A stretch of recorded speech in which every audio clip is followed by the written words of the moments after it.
Welcome all to this 19th lecture of Principles of Statistics. Today, we're going to start with a new topic that is called resampling, basically. So we're going to talk about resampling techniques. So what is the basic idea about these techniques? Well, as the name is saying, we're going to sample again, right? But in practice, we cannot sample from, as in we get a sample and then, in many occasions, we cannot just get more data points than that. Yeah. So the resampling really doesn't really mean that you're going to get more and more data, because that would just be, sort of falling into, again, the situation in which you're given a sample now of larger size, right?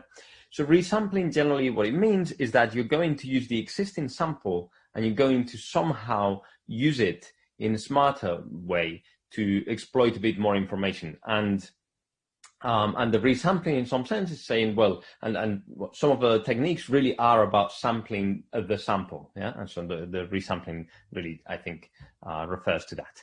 So without doubt, the most important resampling technique is the Bootstrap, and we will talk about the Bootstrap. But first, I'm going to introduce a slightly different resampling technique, just simply because it's a bit shorter, and I then want to concentrate the attention on the Bootstrap. And just for you to have an idea, I said that we are going to use the sample to get more information, right? So you could be thinking, well, we have the Kramer-Rao lower bounds in which that's the maximum information that you can get. Well, sometimes you may have an estimator that doesn't attain it, and you can improve upon its risk thanks to these techniques. But actually, it's not limited to just that kind of exploiting more information idea.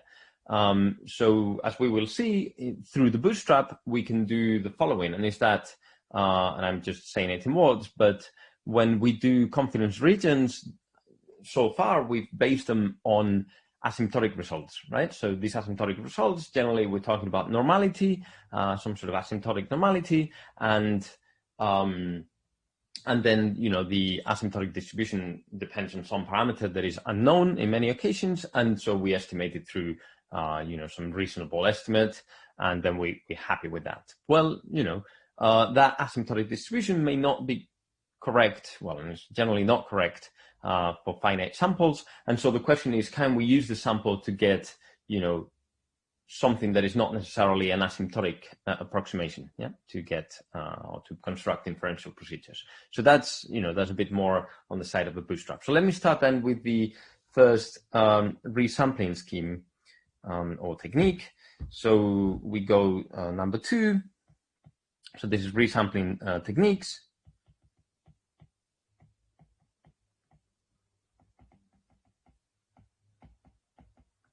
Okay, and so let's start with this first one that I was talking about, which has a bit more to do with what I was saying about exploiting more information in the sense of trying to improve the bias or the variance, if you're in the context of you're trying to achieve the Kramer-Rao or attain the Kramer-Rao lower bound.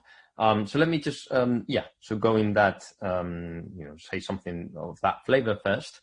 So let's have an estimator. So let Tn be, an estimator. So it's just a measurable function of the data, and so be an estimator of, a given parameter. So a parameter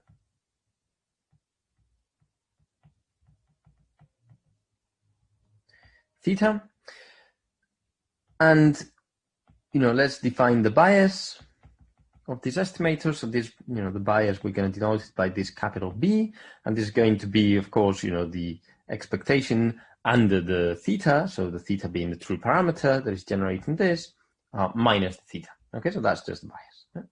Okay, so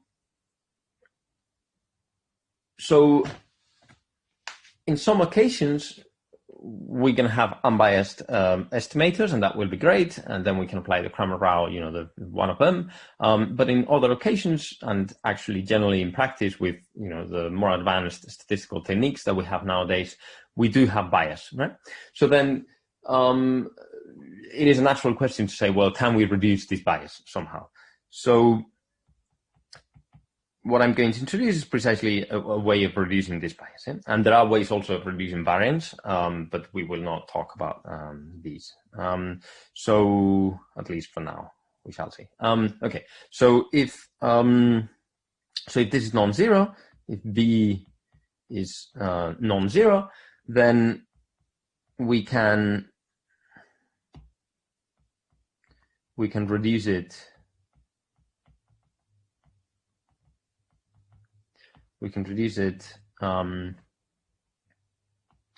okay. So we can reduce it. Okay. So let me introduce some notation. So Ti be, the estimator, but only when you use all of the data points except for the ith one.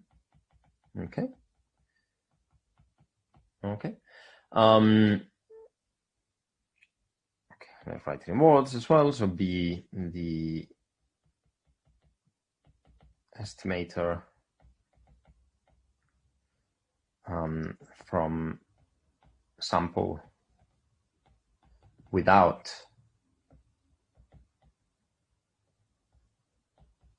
this xi, okay, or the ith observation.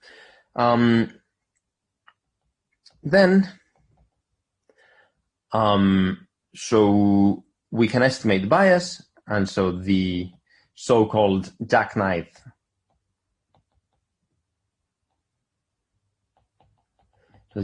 bias estimate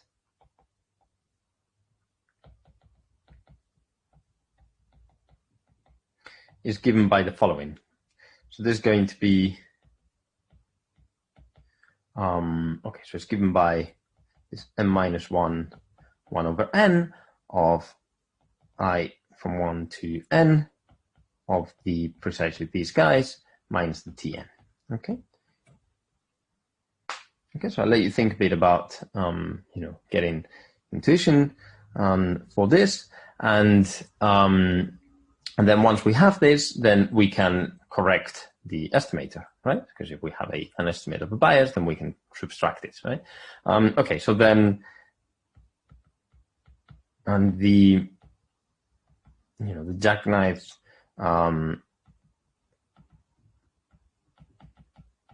corrected, if you like,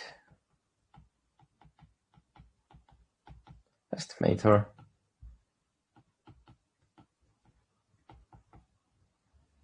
is we can call it T tilde, or just to make it more explicit, call it this, and this is going to be, as I just said, well, our initial estimator minus the estimate of a bias through that estimator.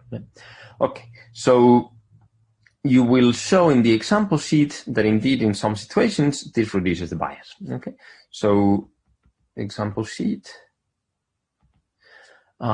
we say, so if there exists, A and B in, real numbers, such that our, the bias that we had initially can be written as this. So what does this mean? Well, it means that, the bias is of order 1 over n, but we do have this expansion that is explicit.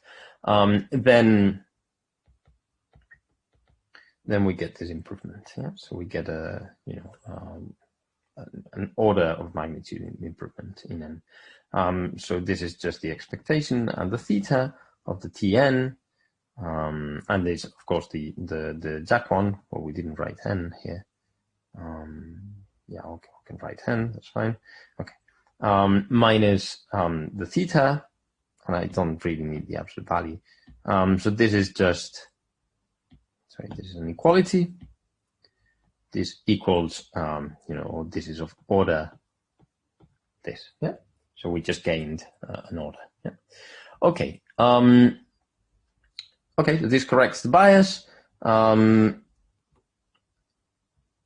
this doesn't mean that the risk is better. Yeah. Okay. So let me remark that. Okay. Remark. Bias reduction does not imply, sort of risk reduction. Yeah. So remember that risk, at least, well, let me write it sort of in brackets and quotation marks.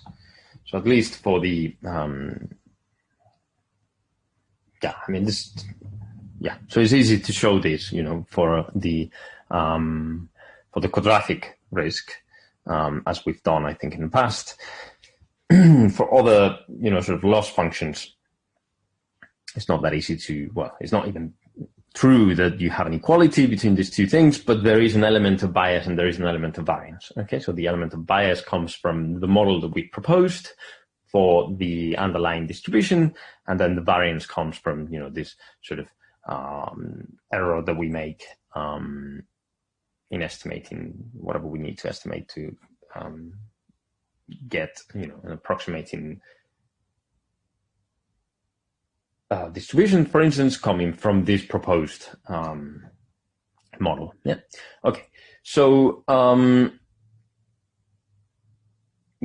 So that's what it is. Okay. And let me now talk about the Bootstrap, and that's what I want to say. So I just wanted to say this so that you saw this example. And so let's make the following observation, okay, which is something I've said in words before, and is that if we have a, so maybe let me just write something like, okay, so maybe let's write that, and let me also say there are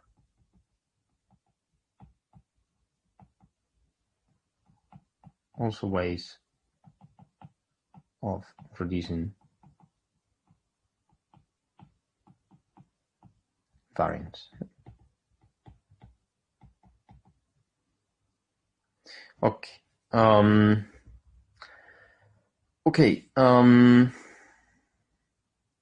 And also other ways of reducing the bias. Okay, so let's sort of close that there. And now let's say, let's make, this observation that I wanted to make. So in the usual setting in which we have, this sample, and this is IID from P, with, some finite variance. Maybe let's just write it in. No, okay, should fit here. So variance of the X1, if you like, being sigma squared, I think we call it sigma squared is finite, then,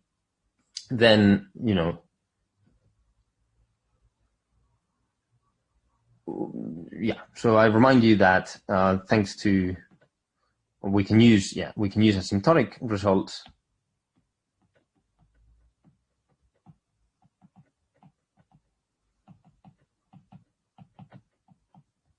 to construct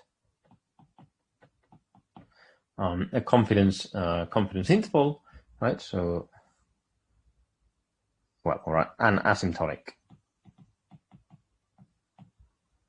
confidence interval for the mean, if you like. Let's call it mu, as follows. So we just get that our interval is this mean, plus minus sigma without the square, so an estimate of the sigma, and divided by square root of n, and then we have this value that comes precisely from using these asymptotics. Yeah? So it's coming from it's a quantile from a normal distribution. Yeah.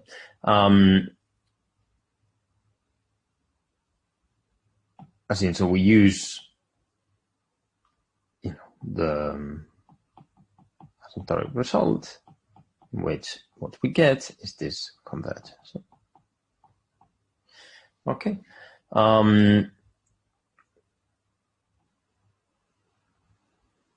So we rely on estimate sigma hat, but, or maybe, and let's say, asymptotic distribution. Yeah, that's important. Okay, so instead,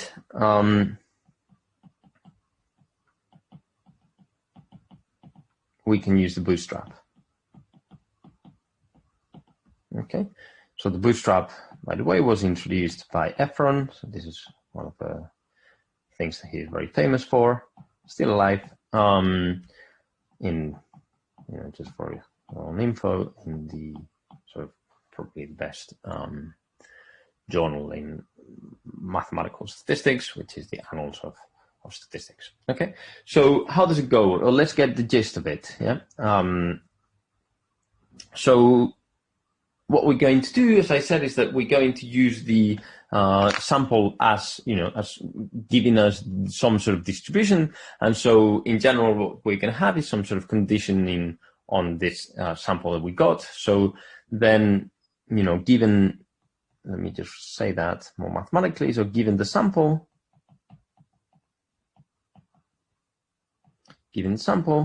define this, define the discrete. Yeah, so I want to emphasize that it is discrete probability distribution that we're going to call Pn, or MathBB Pn. And this is, as I was just saying, this is going to be a conditional, it's going to be conditional on the sample already. Okay, so this is generating. Well, okay.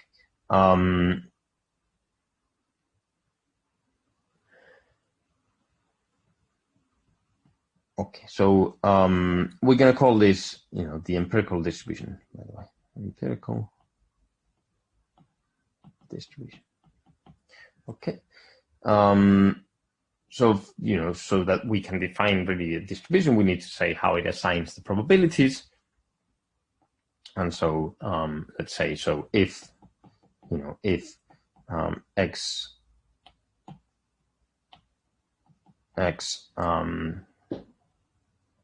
how would I call it? So let's say X and B maybe, it's distributed according to this, then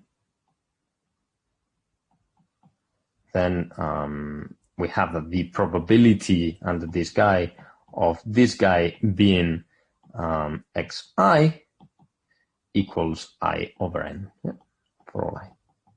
So what am I saying? Well, all I'm saying is, no, wait, not I. It should be just one. Yeah. Okay, so what I'm saying is this empirical distribution is no more than saying, well, I observe the data, and that is, and the distribution that it gives rise to is simply saying, well, you have the same probability of observing each of those guys as any other, right? So you have 1 over n for the n of them, and maybe the sum of them are equal if it comes from a discrete distribution originally, the x's, the sample, and in such a case, you just have, a larger mass. So this is, so this is standard, yeah? And this is what is called this empirical distribution. Okay, so, we can also say that this is like resampling if we want to, or drawing. Okay, so let's say, so a sample xn1b, okay, maybe let's say comma just for clarity, x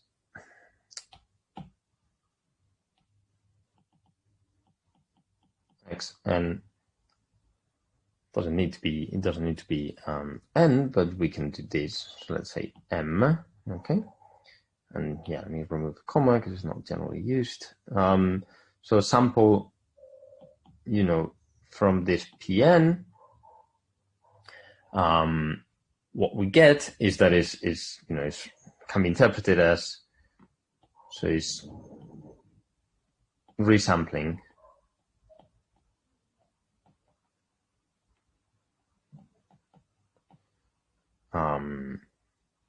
so in this case it would be with replacement. Yeah?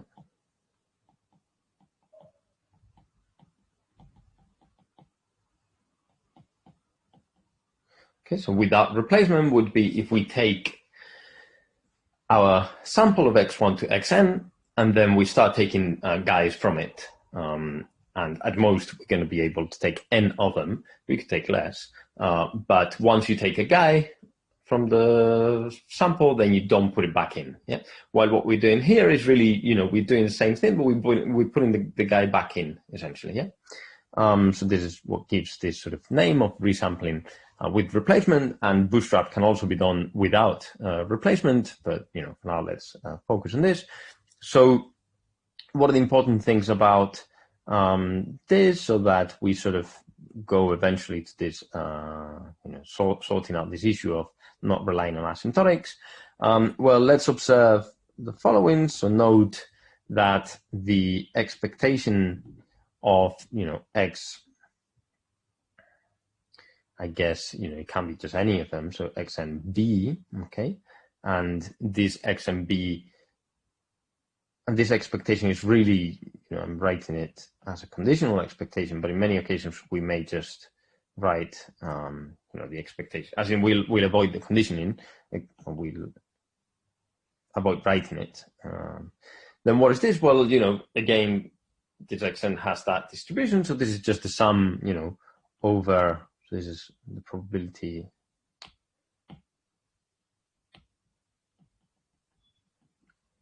of, getting each of the possible values that we can get. So this is the xi, and then times the probability of this guy being equal to that xi. Well, that we know what it is. And so this is essentially the sample mean. Yeah.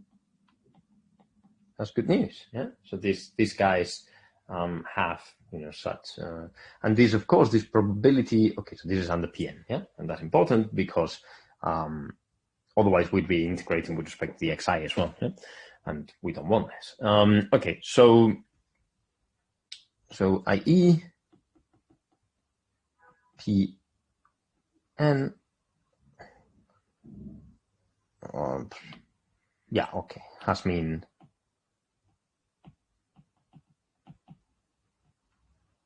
equal to the sample mean.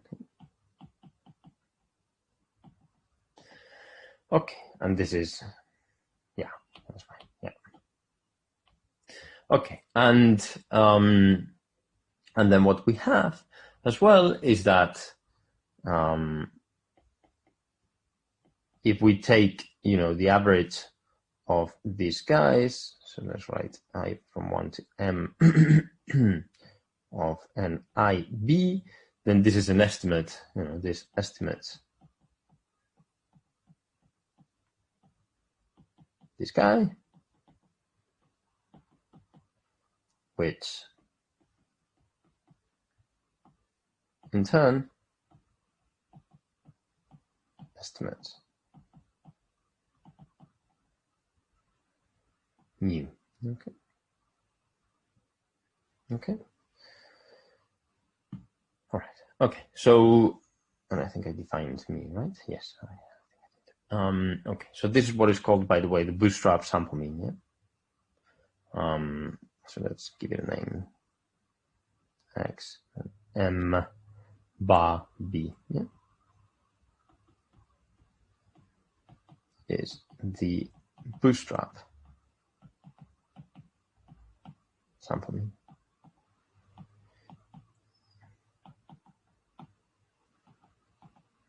Okay.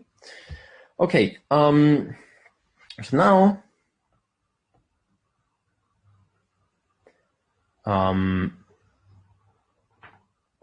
okay. So we have, so recall, or let's say maybe recall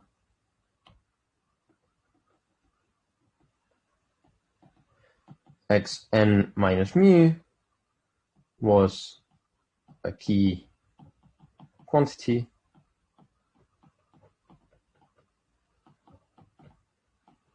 for constructing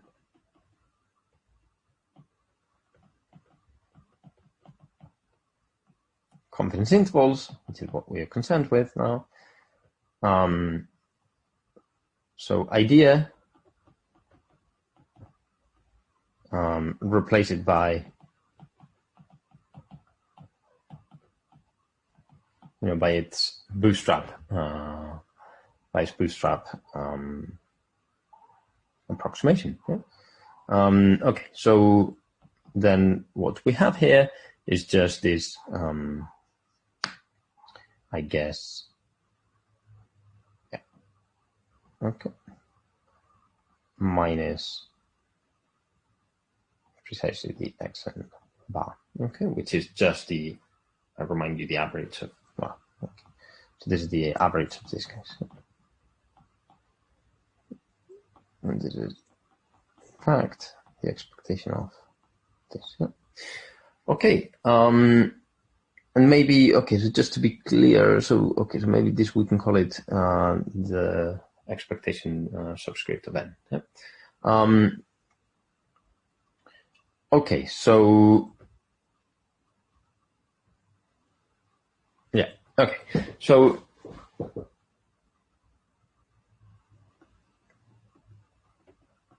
and find, maybe just stay in the same phrase, and find Rn B, or M B, which is going to be, a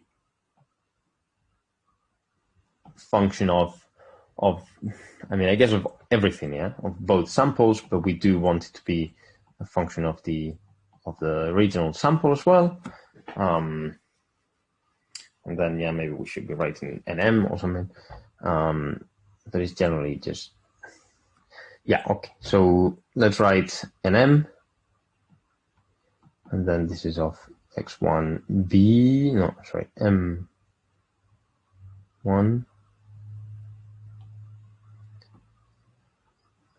Let's see, what did I write here?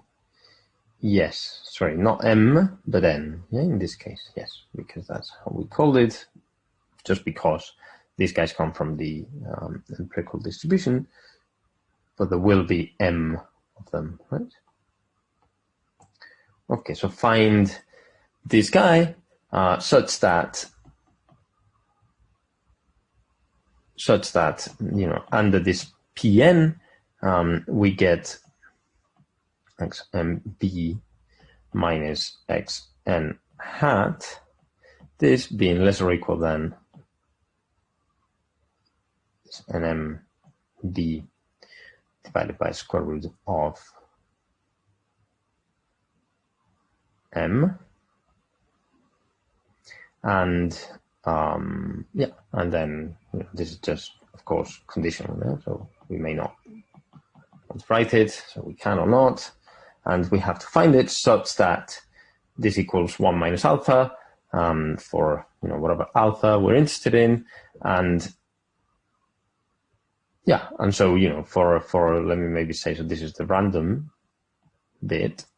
We're going to take this as fixed, which is not, of course, but at least when you're computing this guy, and then this is quantile. This is just a quantile.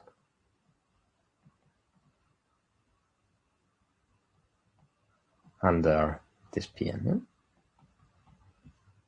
For simplicity,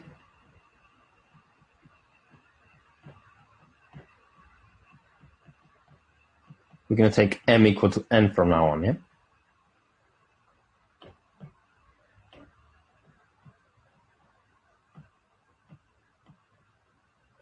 Okay, and so with the above, so hence, what we can do is just to substitute rather than having this what is this? So rather than having this thing here, what we can just substitute, especially that, yeah, we can just substitute this by the quantile, the right quantile, well, not the right one, but the one from the Bootstrap. Yeah? So hence, we propose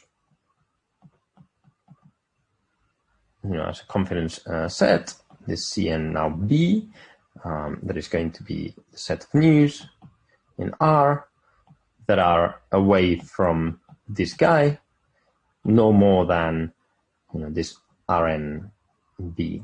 Now it's just depending on the n. Yeah. Okay. Sorry. Okay. So there's no estimation, no asymptotics. Let's say.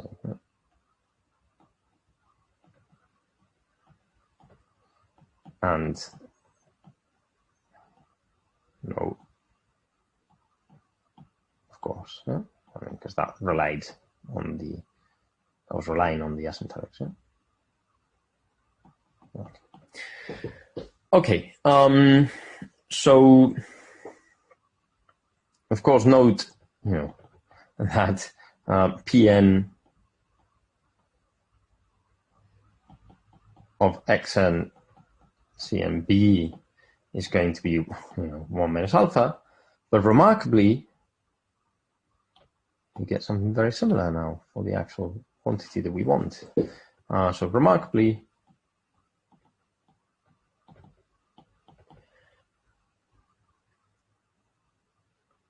for P, P mu,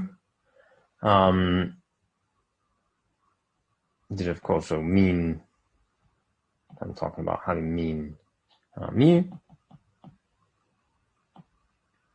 We will show, well, one shows following, and is that, this P mu now infinite product measure. So the probability of the mu, and not really just of these sample mean, but of the mu being in the CNB, will convert to 1 minus alpha as n goes to infinity. Yeah. Just write it there. I like it a bit more visually. Okay. I.e., CMB is a proper asymptotic, of course, confidence set, or interval. Yeah, okay, set for mu.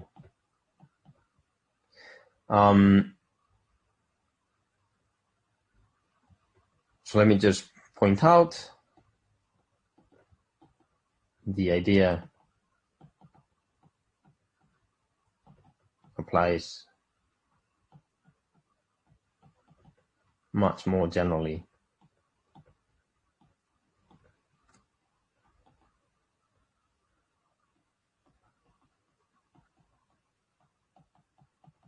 than to the mean. Yeah?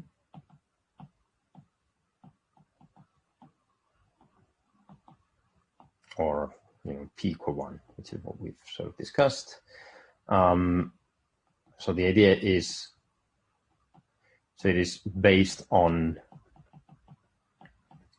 the consistency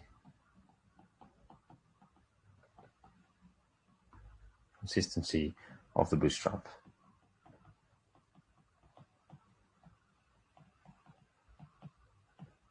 In this case, of the mean. Yeah? Well, okay, so let's say the consistency of the bootstrap, yeah? Generally speaking, and then what we'll talk about is the consistency of the bootstrap for the mean in the next lecture. Okay, so I hope you enjoyed this lecture, which was just a bit shorter than usual. Well, not than usual, but the last two. So I thought, that this week we had pretty long ones, so let's do a bit shorter one. And I will see you again next week.